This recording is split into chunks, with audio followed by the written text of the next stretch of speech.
Oi, koks judėjimas, na, tikras sąjūdis. Kaip turguje lietuvaitės vaikščiojo nuo stalo prie stalo, už kurių sėdėjo pasaulinio garso agentūrų vadovai. Patikti, įtikti ir sužibėti stengiasi, mat visos modeliais būti užsigeidę.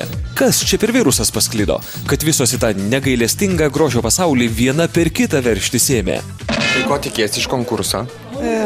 Viską, kas geriausia. O kas yra geriausia? Pagyvensim, pamatysim. Visgi, iš tikrųjų, ko tu norėtum iš šito castingo? Kad atsirinktų, kad tikčiau kam nors, net nežinau. Bet nebijai, kad tai yra lygiai toks pats sunkus darbas, kaip tarkim padavėjos? Kiekvienas darbas yra sunkus, tik reikia įmokai dirbti. Manai, kad moki?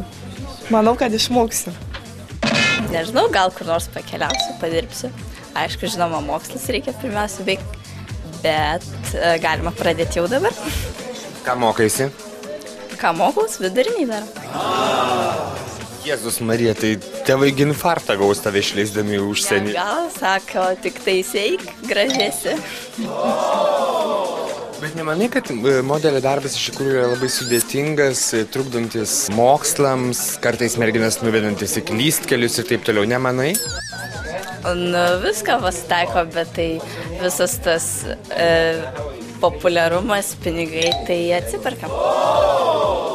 Ten toksai, galim sakyti, gražus darbas, gražiai visą laiką atrodyt, eit podiumu ir, šiaip geri pinigai, viskam, populiarumas.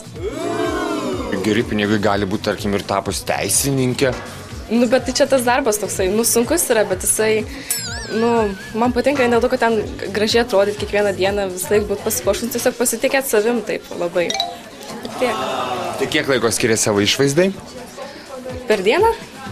Nežinau, bet iš ryto taip.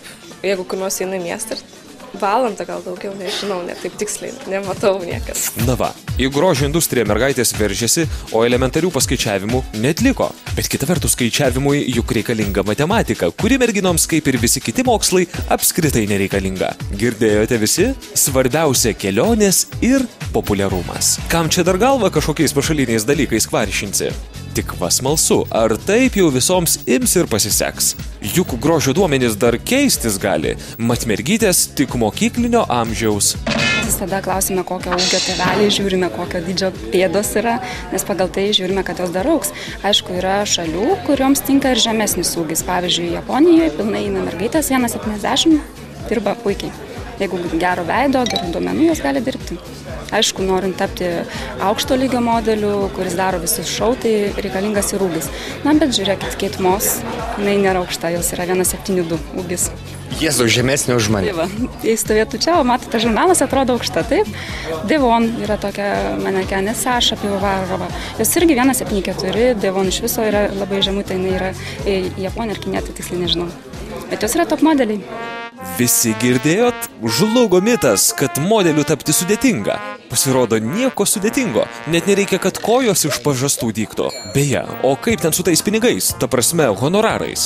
Gali uždirbti 100 eurų, gali uždirbti 100 000 ir gali uždirbti milijoną, kas dažniausiai tai yra kontraktai. Kontraktai 2 metams, pavyzdžiui, būna mergaitė, jeigu atsirenka koks nors kvepalų gamintojas, tai kvepalai daugiausiai moka.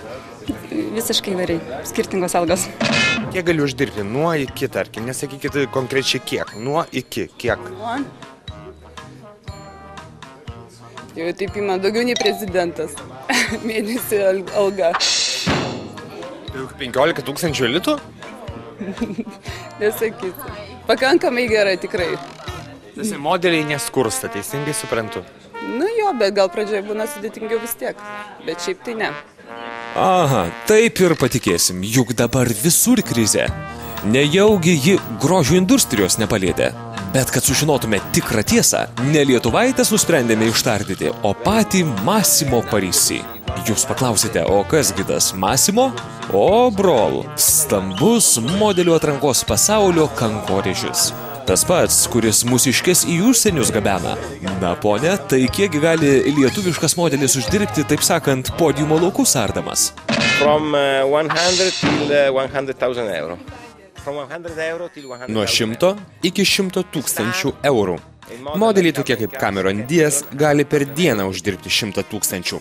Modelis kaip Kate Moss gali net 200 000 uždirbti. Pas mane uždirba vidutiniškai nuo 200 iki 350 eurų, o kartais net 8 000. Vava ir pasimatė didžioji mergaičių noro tapti modeliais paslaptis. Priežastis paprasta kaip 3 kapeikos, nors ne 3 kapeikos, o būtent didelės babkės. Prekybos centro kasoje tiek tikrai neužkalsi, o teisininkė per dieną irgi netapsi. Bet ar užtenka čia tų lietuviškų gražuolių, kad ir pats nenuskurstumėte? Pone Massimo. Jūsų šalis modelių tėvynė.